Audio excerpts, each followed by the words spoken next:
Speaking of weirdos, y'all, Tory Lanez and Megan Thee Stallion are back in the news. Y'all saw Megan Thee Stallion's amazing Coachella performance, okay? Shout out to the girls in my Discord for saying Megan about to come on. Because when I tell y'all, me and Lyric was in the middle of watching that G10 movie with Viola Davis. And then I was like, oh no, we got to come back. Cut. Cut. We about to take this over. We about to take this over to Coachella. I mean, he was asleep. He was like, "Oh, Megan up, nigga woke up." Okay, we was thoroughly enjoying ourselves. Queen Latifah came out. Victoria Monet came out. You made her sit on your lap. Okay, Sierra came out. Oh my God, it was amazing. I loved it. Okay, she looked so good. I love that red hair on her. The body. Oh my God, it just needs to be Megan the body, because the body is ridiculous. So let's get into what's going on when it comes to little munchkin Tory Lanez.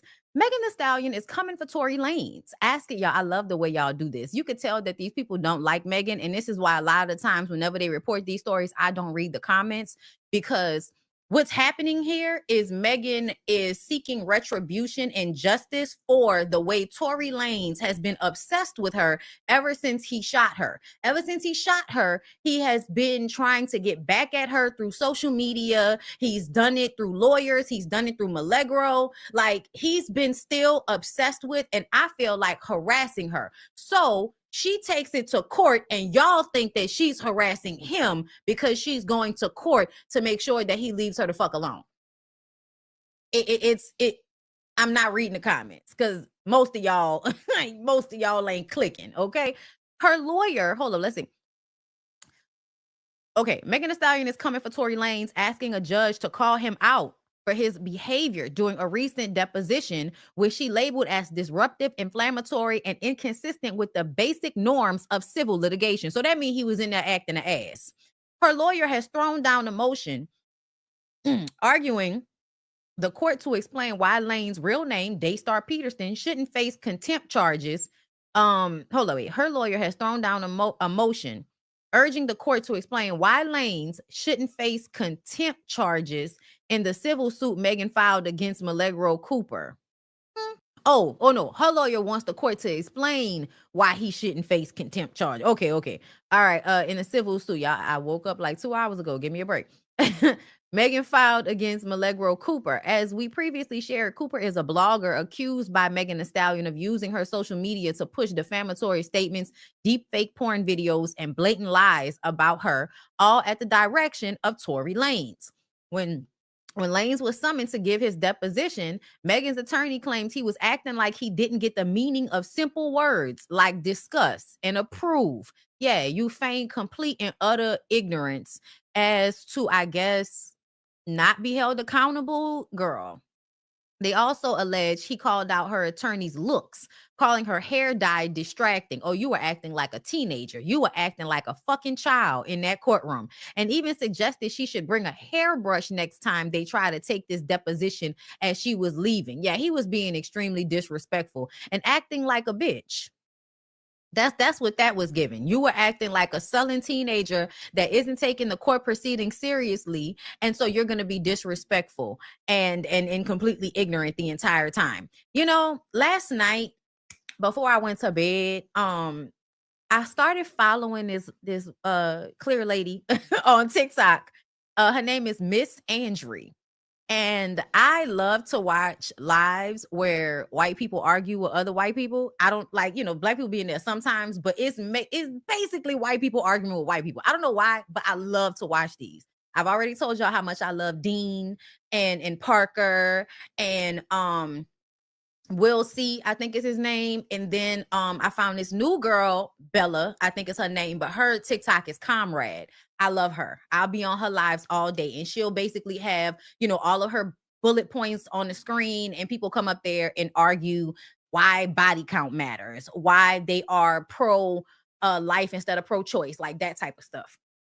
And so the Miss Andry lady was up there, and her whole thing, first of all, is hilarious because she has like this attitude of, I don't have to answer anything. I don't have to say anything. You can come up here and tell me why it's not all men. That's what it said up there. It's all men.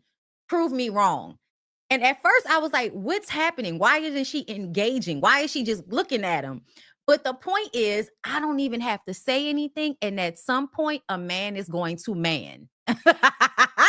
She don't even have to say nothing. At some point, the man is going to man. And what that means is he's going to exhibit some type of toxic behavior that men are known for. For instance, weaponizing incompetence and weaponizing ignorance. One of the main things that those men kept doing, I mean, at least 4 or 5 men come up there. They've been in the live for at least 30 minutes.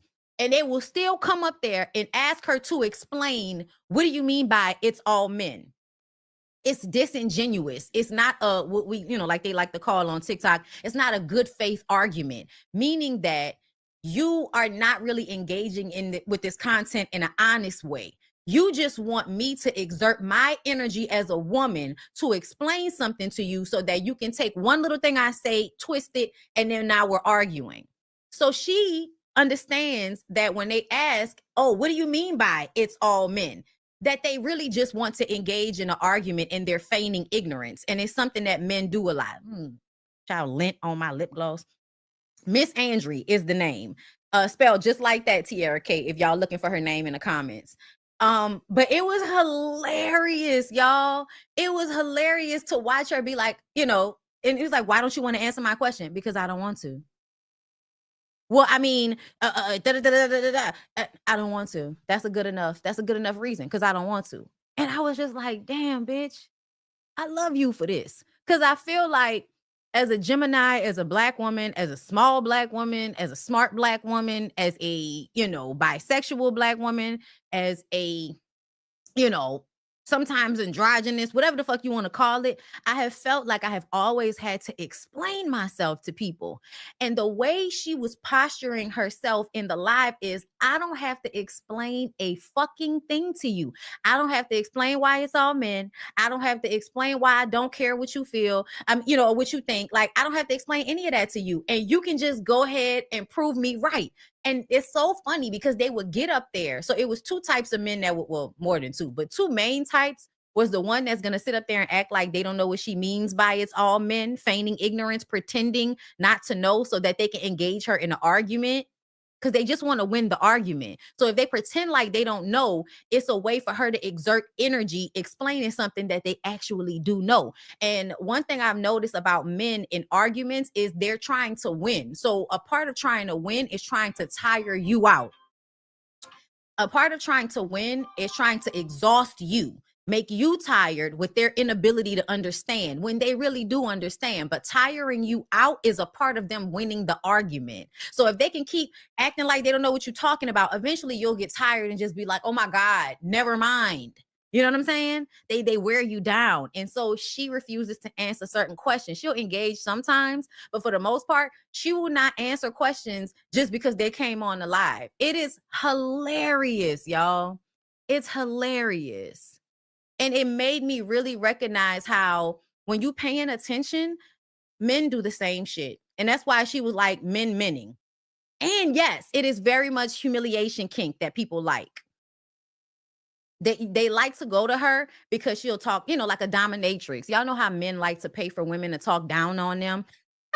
So basically they can go in the live and she'll just treat them like shit. And I think they eat it up. So that's the one type, feigning ignorance. The other type is acting like they're about to have this real conversation with you, but really it's because they want to outsmart you. So they'll engage like they see your point, but at some point they're going to act as if they're an authority and they're smarter than she is. And so then proving her right by a man being a man. You just had to come up here so that you could prove you smarter than me. You just had to come up here so that you could, argue with me. Like, doesn't matter how the different ways that they come, it's all them coming in a way to dominate her or best her. And it's hilarious to watch. So that's what this reminds me of. Him sitting there acting like he doesn't know what certain words mean that we all know what the fuck they mean. Him, talking about the woman's hair and all of that. All of those are very childish tactics to tire a woman out in an argument. Same shit that Joe was doing, right? Dominate, win. That's all they can think about whenever they are engaging in any type of discourse that's about them being accountable or being fucking for real. Yes, exerting their dominance, girl. It was hilarious. Y'all should follow her if you like those types of things, okay?